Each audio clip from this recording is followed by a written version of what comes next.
Okay, so now we move not still in India. I think we're in India for this whole session, aren't we? So we move from up north to the west, down south, and slightly down south, to another dham, which is Navadvip Dham, to our godbrother who grew up with with the family of Srila Prabhupada disciples, and in 1997 he met Srila Gurudeva for the first time. He also has met so many Mahabhagavats, it's unbelievable. I'm reading the list of the Mahabhagavats that he's met, and it's just unbelievable. So he's met Srila Bhakti Pramod Puri Goswami Maharaj, Srila Trivikram Goswami Maharaj, Srila Vama Maharaji Goswami Maharaj, Srila Bhakti Vaipa Puri Goswami Maharaj, Srila Bhakti Vallabh Tirtha Goswami Maharaj, Srila Bhakti Vigyan Bharati Goswami Maharaj, and I believe that he took darshan of Srila Bhakti Kamod Sant Goswami Maharaj when he was placed in Samadhi. So Madhukara Prabhu is not only surrounded by Mahabhagavats and spent times with Mahabhagavats, but his service, his humbleness, his humility, he serves with great heart, and whatever he does, he puts his 108% into everything that he does, and it's always a pleasure to have him around and hear from him. And he's in great service with GVP. He's done that for many years, and he's still doing it. And he's not held back in any of his service. And if anyone ever has a problem or needs some support, he's the first one you can contact and be like, Madhukara Prabhu, I need help, can you help me? And he's always willing to help, and he always tries. So with great pleasure and honor, I would like to invite our next speaker, Sriman Madhukara Prabhu from Navadvip. Hare Krishna, brother.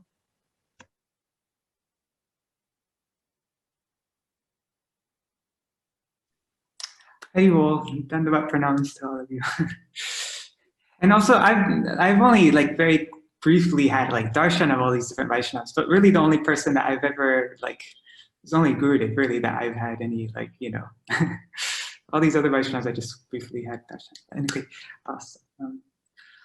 Om Jnanatimirandasya Jnananjana Shalakaya Chakshurun Militam Yena Tasmai Shri Guruve Namaha.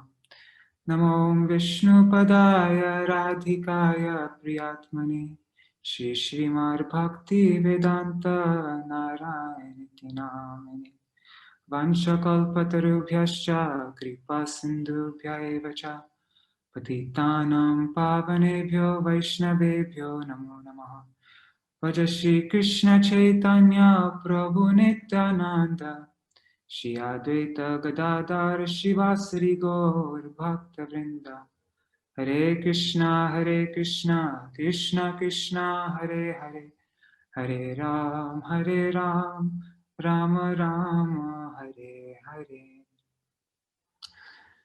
So first of all, I offer my Dandavat Pranam to the best of my ability to my most worshipful Shri Guru Paraparma, my Srila Gurudev, and to my Gurudev's God brothers, to my Param Gurudev, to Srila Prabhupada, to my whole Rupanuga Gaudiya Guru Varga, and to all the Vaishnavas present here, all the very senior Vaishnavas, to all my brothers and sisters, to everybody, please accept my Dandavat Pranam.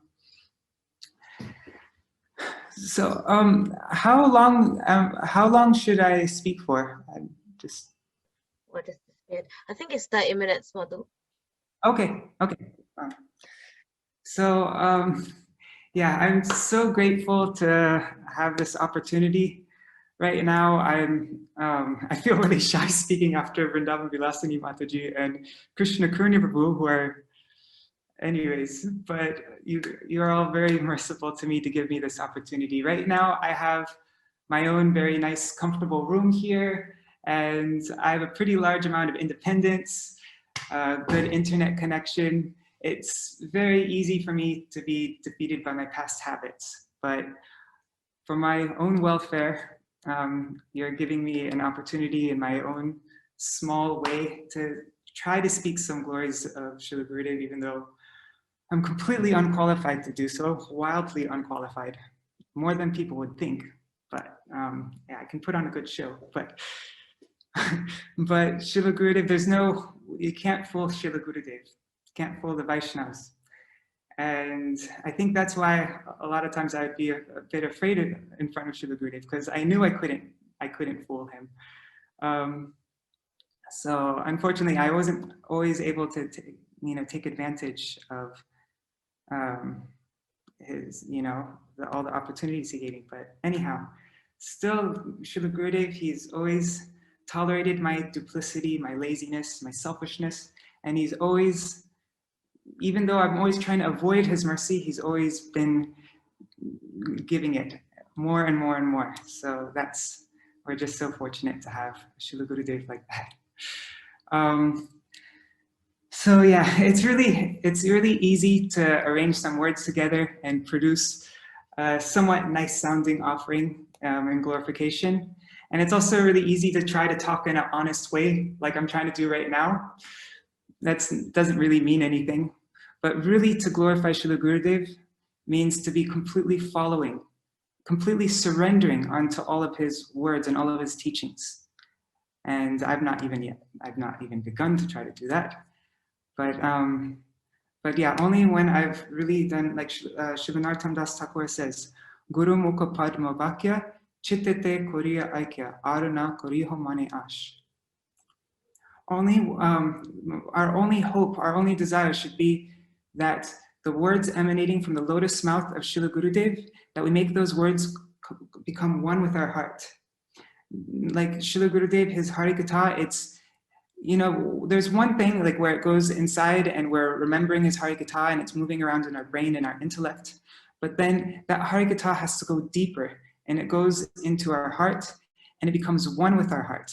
Chittete Koriya Aikya becomes completely one with our heart. That becomes who we are, who I identify as. That's my very being is completely Srila Gurudev's words. And when those words enter in that deep kind of way, completely becoming one with our hearts, and then those same words of Srila Gurudev, they come out from our mouth, that is actually kirtan. And that's how we glorify Srila Gurudev. That's how we can perform Guru Puja. But so my glorification is not, what to speak of the words entering my heart, they haven't even entered my intellect. I can't even remember like so much of Gurudev's Harikatha. But my life-saving fortune is that Srila Gurudev doesn't care at all about any of our faults. There's no bad thing that you can do to deprive yourself from his mercy. Srila Gurudev he upholds the title Patit Pavan. He's always there to give mercy, to deliver the fallen. And that's why he's come to this world. And at every moment, he's always giving us the opportunity to be able to connect with him and truly become his disciple. But if I'm just absorbed in my own false ego, then also like Srila Narottam Das Thakur says, Ahankari matta hoya, nitai pada pastariya, asatere satya korimani. If I'm intoxicated by my own false pride, my own ego, I'm just thinking about myself, then one forgets the feet of Nityananda Prabhu. And also Nityananda Prabhu's representative, Srila Gurudev. And we consider that this whole world, the false happiness in this world, that this is really true. This is what I want. This is desirable. But now I'm getting a chance to be able to remember Srila Gurudev's glories, to not forget them, pasariya, but to actually remember them. And thus I'm just very grateful for this opportunity. Actually, a lot of the things that Krishna Karuna Prabhu said, or things I was also planning on saying, the same topics, but I think we can't say it enough, so I'm probably going to be repeating some things. But, I once heard one Vaishnav say, he probably doesn't want me to mention his name, so I won't, but he said in our line coming in Srila Bhaktisiddhanta Saraswati Goswami Prabhupada, one's eminence in this line is seen through that person's rupanugatva. How much that person is following, rupanugatva, yeah. How much that person is following Srila Rupa Goswami. And in the songbook, there's a pranam mantra to Srila Gurudev. And in that, there are the two pranam mantras, and in the first one, it says, it glorifies Srila Gurudeva as being Rupa Nuga Pravaram. He is the topmost Rupa Nuga. And so even though I know I could never even dream to be able to understand what this means, that Gurudeva is the topmost Rupa Nuga, still just even what little I've seen externally, you can get a little tiny glimpse of how Srila Gurudeva was really the best Rupa Nuga. And like Krishna Kurni was saying, we can't cut Gurudeva out of our Guru Parampara. All of our acharyas coming in this Bhagavad Parampara, they were the topmost followers of Srila Rupa Goswami. But yeah, through his every activity, we would, Gurudeva would say this shloka in glorification of Srila Prabhupada, Sankhya Purvaka Nama Gana Nativi Kala Vasani Krito. Srila Gurudeva, before this is from the Shraddha Goswami Ashtakam, and but we can see how Srila Gurudeva, also being a topmost Rupa Nuga, was completely, these words also relate to him. How Sankhya Purvaka Nam, Gurudeva was always very strongly fixed in chanting his Harinam. I heard, I think it was Puri Maharaja was saying that even he would chant 32 rounds before eating or doing anything, before drinking anything, before eating anything, before dealing with anybody. He would first chant 32 rounds. And then Sankhya Purvaka Gan and Nativi. I haven't seen this myself, but we hear from Madhukara Prabhu and from Gurudev's sevaks, wherever they went in the world, no matter what, every day at like 3 o'clock in the morning, he would be chanting all of these prayers, all these ashtakams and prayers from Srila Rupa Goswami, from Srila Raghunath Das Goswami, from Srila Vishwanath Chakravarti Thakur, and he's always offering pranam. And what's the next thing? Nidra Hara Vihara Kadi Vijato. He completely conquered his sleep, his eating. Gurudeva ate so simply. We'd see he wasn't like lusty, wanting to eat such nice food. And recreation, he's never engaging. He's only absorbed in Harikatha speaking, and all these different things. And Atyanta Dino, he was extremely Dina. He felt himself so lowly and insignificant. You just see in the way he lived, how approachable he was, how he completely how he would glorify our acharyas. And Radha Krishna Guna Smriter Madhurima Anandena Samohito. He was completely enraptured, Samohito, in the delight of remembering the sweetness of Radha and Krishna's qualities. That was his complete absorption. And so all the verses of the Shraddha Goswami Ashtakam, we can see how Srila Gurudeva, being a follower of Rupa Goswami, was also like this. But not only was Srila Gurudeva a topmost Rupa Nuga himself, but like in the songbook, I mentioned those two pranam mantras. The next pranam mantra it says that Srila Gurudeva is Rupa Nuga Bhakti Dham. He was giving that special type of bhakti that is only available in the line of Srila Rupa Goswami. So not only was he a Rupa Nuga himself, but he was trying to make all of us a Rupa Nuga like he is. And like Krishna Kurniva was saying, how every year, no other acharya has, we haven't seen any other person do this. What a huge festival he put on for Srila Rupa Goswami, probably the biggest out of all of his festivals. That was the only one that was advertised on TV. It was all over Brajmandala, it was on TV. It was such a huge festival, and how carefully he would have all the Braj scholars, all the pundits glorify Rupa Goswami one day. The next day you'd have all the different acharyas from all the Gaudiya mats glorify Gurudev, and then he would have his own followers, and Gurudev would be very carefully listening so that nobody spoke anything that was even a little bit out of the line of Srila Rupa Goswami's conception. And so he was trying so much. That was his main emphasis, was to also make us Rupa Nugas like he was. We just recently published on Gurudev's Vyas Puja, we published a book, Shri Guru Vandana, and in there's an article by Param Gurudev, and I just want to read a little quote from that. He says that the real symptom of a disciple is that he has offered everything at his Guru's lotus feet. May everyone in the world, not just me, become the servant of my Guru. A genuine disciple should desire such an attitude. To serve Shri Guru, a real disciple gathers the best flowers, the best souls in the world, and he places them on his offering tray. And so, completely embodying these words of our Param Gurudev, of his own Gurudev, being a topmost servant of his Guru, we see that Srila Gurudev devoted so much energy and he had so much concern for each one of us that really one day we become Rupanugas. And so, and we can see like how he used to drill us over and over again, you know, how he used to try to make us understand and memorize and repeat back to him, you know, what are all these essential definitions that Srila Rupa Goswami gave. What is Chala Bhakti? What is Apas Bhakti, Pratibimba Bhakti, Karma Mishra Bhakti, Jnana Mishra Bhakti, Arup Siddha Bhakti, Sangha Siddha Bhakti, Surup Siddha Bhakti, and also, you know, what is Sadhan Bhakti? You know, these verses, Kriti Sadhya Bhavet Sadhya Bhav. What is a sadhak?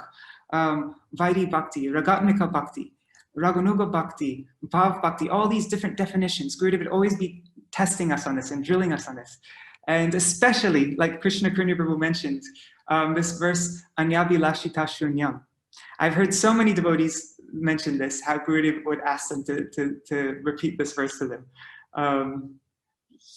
Probably, yeah, so many people. I've seen it in videos, Gurudev having people stand up and speaking. I also had a personal interaction actually when, I think it was 2002 maybe, or 2003 in Hawaii.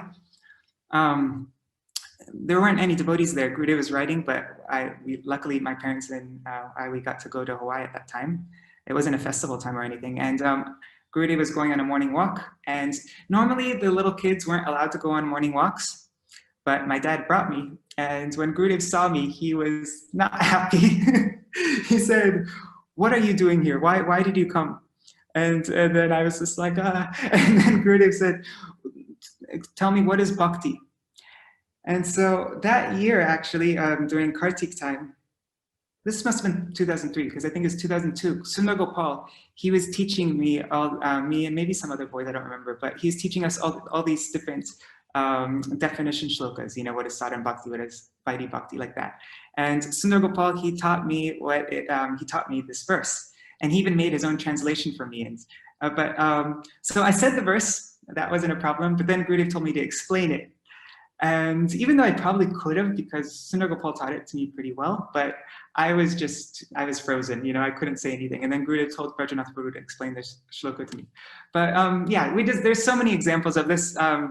Jai Shri had a similar experience. And if you go on the Gurudev Memories website page, you'll see hundreds of different, you know, memories of devotees where Gurudev was so concerned and gave so much care and attention to everybody. It wasn't just, you know, the big sannyasis or brahmacharis or, you know, the world's preachers or whatever, but everybody, even every little child, every, you know, people who weren't even into bhakti, you know, or all ladies, all householders, all different kinds of people. Gurudev had so much concern for everybody. Also, not just his own disciples, but you see disciples from all different acharyas. Gurudev never had looked at anybody differently. He had equal concern for everybody.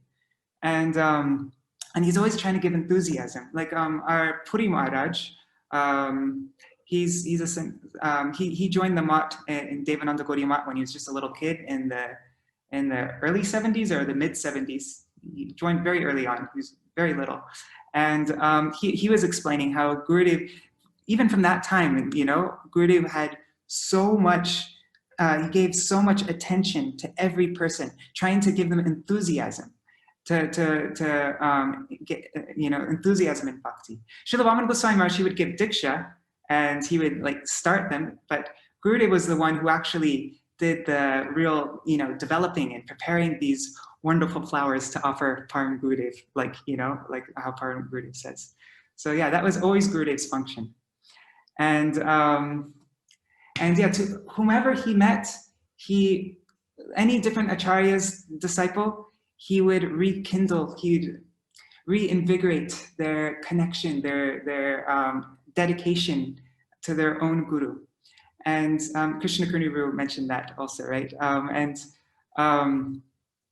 I had some quotes here, but I don't want to speak too long, so I'll just skip over some. But one thing is our Param Gurudev, he said that Shiksha Guru and Diksha Guru are one in Tattva. One who gives instruction on the service to Guru is called the Shiksha Guru. So not just any person who quotes the scriptures can be called a Shiksha Guru. The duty of the Shiksha Guru is to fix one's attachments to the lotus feet of one's Diksha Guru. If one's Shiksha Guru creates discords with one's Diksha Guru, he ceases to be the Shiksha Guru. Therefore, Diksha Guru and Shiksha Guru are accepted to be categorically identical. Only their pastimes and activities distinguish them from one another. This must be understood. This is Param Gurudev's quote. And because lots of devotees, I've noticed when I went to the West, I made lots of friendships with ISKCON devotees, and a lot of them would sincerely ask me, not in a challenging way, but they would say, why would your Gurudev reinitiate Srila Prabhupada's disciples? So there's this huge misconception about Gurudev, that he would take people away from their own Gurudev, but it couldn't be more far away from the truth. I just want to tell a little example with my parents. I mean, there's many examples. This is just one. It's personal, so that's why I'm mentioning it. But in 1996, my sister Gaurangi, she took Harinam and Diksha from Srila Gurudev. And then Srila Gurudev was coming into Los Angeles, into the he was going to arrive in the airport, and we were putting on our shoes. We're about to walk out the door to see Gurudev, and then coming up the stairs to our apartment was this one devotee, Guru Kripa, and he stopped us. He said, "Where are you guys going?" And we said, "Oh, we're going to greet Srila Narayana Maharaj in the airport." And he said, "Oh, well, no, you shouldn't do that. This is Srila Prabhupada's centennial year, and so we should just be focusing on Srila Prabhupada." And I think he also said some things, some things against Gurudev, that he was taking away Srila Prabhupada's disciples and different from Srila Prabhupada and all these different things. I don't know. But my parents were like, "Oh, thank you for telling us. We didn't know."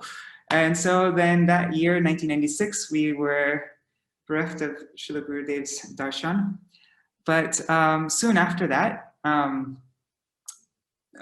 Nandan Prabhu, he came down to Los Angeles, and he was talking about a Gurukul that he had in Badger, and my parents, they sent me up to Badger, and I was there in 1996 in the New Braj Village School, where Radhika, she was my teacher there later on. But anyways, later on the next year, 1997, Srila Gurudev was coming to Badger. And so, I'll never forget that that time in Badger. It was 1997, so I was 8 years old. And Srila Gurudev, I remember that time when Srila Gurudev, we're doing kirtan there. And I'm not sure if it was that year, but anyways, it would always happen. We would be doing kirtan, waiting in the driveway, and every car that would drive by, we would go nuts and like get really excited. And then it wasn't Srila Gurudev, and then another car would go by, and we'd just be waiting there. And then finally Srila Gurudev arrived. And I remember the second I saw him, when he stepped out of the car there, I just burst into tears. Even though I was just a little 8-year-old, wasn't that into anything, bhakti or whatever. But that was the potency of Srila Gurudev. And at that time, Srila Gurudev was giving classes, and my mother, she was very afraid and cautious, all these things that she heard about Gurudev. And actually, the first 3 days that Srila Gurudev was giving classes, she didn't even come. She didn't even come to see Gurudev. When he came all the way up to the middle of nowhere in Badger, my mother wouldn't go see Gurudev because she wanted to be loyal to Srila Prabhupada. And she was just praying to Srila Prabhupada, "Prabhupada, I don't want to be disloyal to you. I just want to be, but she was sincerely praying to Srila Prabhupada. So, he gave her, I think, because afterwards, my father, he told my mom, "Just come. He's not speaking anything different. He's speaking from Srila Prabhupada's own books. He's speaking from Nectar of Instruction. Just come." And when my mother came and heard from Srila Gurudev, after Srila Prabhupada's time, after Srila Prabhupada left this world and entered Nitya Leela, you see all of Srila Prabhupada's disciples, not all of them, but many of them fell away from bhakti, or they were following, they're chanting their 16 rounds a day, going to Bhagavatam class and doing everything, but everything it just became more lifeless, you know, like not more dry, you know. It wasn't there. Nobody can deny that there wasn't that same excitement that was there during Srila Prabhupada's time. People weren't like, you know, doing these extraordinary things like Vrindavan Vilasini Mataji was telling. That excitement wasn't there. But when she heard Gurudev's class, immediately that same excitement that she only felt during Srila Prabhupada's time, that she forgot what it felt like, you know, she forgot what that experience was like. All of a sudden that was rekindled. She was connected with Srila Prabhupada again. Like, who could do that? And so then, without a doubt, you know what I mean, my mother was fully sold to Gurudev just after meeting him. And it was like that. Anybody who came to Gurudev, you know, lots of rumors would go around, you know, about Gurudev, but anybody who actually came to Gurudev, immediately they would see, oh, that's just a whole bunch of BS, you know. And so at that time, my parents, they went a little bit crazy, actually. After Gurudev left, my parents, they sold their apartment in LA. My dad, I think he gave up his job that he had, a really good job, an editor and proofreader for like, I don't know, over 10 years or 20 years maybe even. I don't know. He had this really good job. He gave up his job, gave up their apartment, sold their car, and we just went to India. We wanted, you know, we wanted to be with that. Yeah, my parents like went crazy. And then we were there for some like Chaturmasya and Kartik, 1997 Kartik. And anyways, that was Srila Gurudev's, what Srila Gurudev did. He was the ultimate connection maker. He was like the one who made Sambandha. There was Sundar Gopal Prabhu. He wrote a glorification of Gurudev, which was really beautiful. When he's talking about how Gurudev was this connection maker, making this Sambandha. And not just with himself, but with all these different personalities, with Radha and Krishna, with Mahaprabhu and his associates, with our whole Guru Varga. And so I just wanted to, because he worded it so nicely, I just wanted to read what he said, what he wrote. He said, "What struck me when I first met Srila Gurudev is that he spoke about Shri Shri Radha and Krishna and the residents of Vrindavan, not as an idea, but as real people he actually knew. For my whole life, I had been hearing about these topics from people who knew them only as an idea. Srila Gurudev spoke about Shri Shri Radha Krishna differently, with a closeness and detail that comes only from genuine perception. No longer was this a mere exchange of words. One thing I noticed while traveling with Srila Gurudev is how much affection he has for the previous acharyas, such as Srila Bhaktivinoda Thakur. He'd become so animated speaking on them on their appearance day or disappearance day. This made a big impression on me. Since then, these personalities stopped being merely historical figures. They started to become living personalities in my life." And also, you know, Sundar Gopal says another thing at the end of his homage. He says, regarding our personal connection with Gurudev, "Perhaps the single most important lesson I have learned while trying to serve Srila Gurudev, and which I'm still learning, is that our relationship with Gurudev does not depend at all on physical proximity. I can be very close to Gurudev physically, but if my heart is absorbed in material desires, the entire ocean of material existence stands between Gurudev and me. Srila Gurudev taught us that sadhu sangha means to completely follow a sadhu in all ways. If we are a true disciple, if we are following his instructions fully in all ways, there is no separation between us and Gurudev.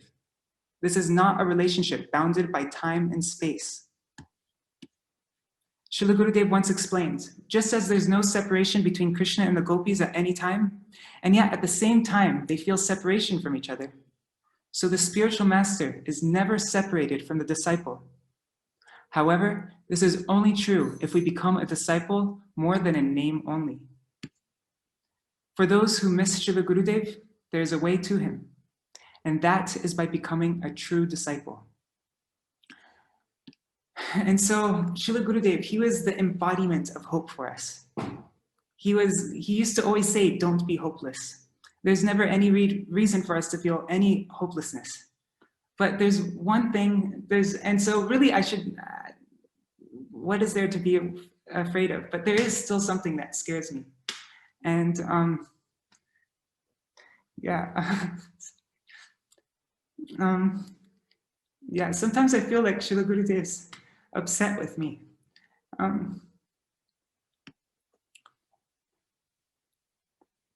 Yeah, because as I mentioned before, Srila Gurudev said that there's nothing that that would make him not want to give us mercy. There's nothing that would deprive us of his mercy. He doesn't care about any of our faults, but still there's one thing that I'm afraid of. Sorry. I remember when I was living in Keshivji Gaudiya Math, there was one white cloth brahmachari there. I won't mention his name, but he said something about Sripad Madhav Maharaj. He said something, I don't know, something about money or whatever. I don't know. It wasn't. And I remember though how upset Gurudev became with that person. Gurudev was so upset. He said, and he told that person, he said, leave the temple. You're not allowed to come inside any of my mats anywhere. You have to stay outside. And it's 8 o'clock. Oh my God, it's 8 o'clock. Okay, I gotta finish. Anyways, Gurudev, so that person, he left and he stayed in some house in Mathura. And that person felt completely rejected from Gurudev, like, I'm not his disciple anymore. And then that person, he went to Gurudev and he thought, you know, if Gurudev's completely rejecting me as his disciple, then maybe I should give these beads back to him. And so then he went to Gurudev and he said, Gurudev, do you want these beads? And then Srila Gurudev, he said, out of all my disciples, you are like that. And he motioned with his hands, like at the very bottom. And when Gurudev said that white cloth brahmachari, he became so happy because Gurudev called him his disciple, that he was still Srila Gurudev's property. So, you know, he was, and I've had a similar kind of experience with Gurudev in 2008 during Kartik time. I felt like, you know, he was disowning me, and anyways, that's a whole other story. But anyways, and it ended up good at the end of Kartik. But anyways, we just, from this, we understand how if we disrespect Srila Gurudev's dear disciples, his followers, anyone who has any connection with Srila Gurudev, then there can be nothing that's more dangerous and scary than that. That is what will destroy whatever little affection we have for Gurudev. And sometimes that's, you know, that's what aparad means, right? It means that it's against rad, affection. And so that's sometimes I wonder, why am I not weeping for Srila Gurudev? Why do I feel like everything's more or less okay? You know, why am I not praying and weeping this, you know, Koromori Atmasata, you know, I'm not, you know, praying to Gurudev, please make me your own. You know, I've also said things against, you know, very advanced Vaishnavas like Madhav Maharaj. I've said terrible things to people. And so that's one thing that I'm really afraid of. And I'm just praying that I can actually have the honesty and humility to actually beg forgiveness to all these devotees that I've offended, that I've said bad things about. Not that I just shallowly say, you know, please forgive my offenses, but that I really feel it. And that this quality that our acharyas tell us, that we have to develop, this Gurur Sevak Hoy Manya Apnar. The servant of Gurudev is to be revered by me. May that quality enter my heart. That's my only prayer. Like Krishna Krunuru, he ended his Harikatha talking this one point, and I just want to quickly mention it's a short quote of Srila Gurudev. Gurudev spoke this in Australia 2004. What is the symptom of one who has Guru Nishta? He will give proper respect even to a dog that is related to his Guru. If he does not give proper respect to everyone related to his Guru, whether they are initiated or not, if he has no regard and honor for them, then his honor for his Gurudev is actually a show.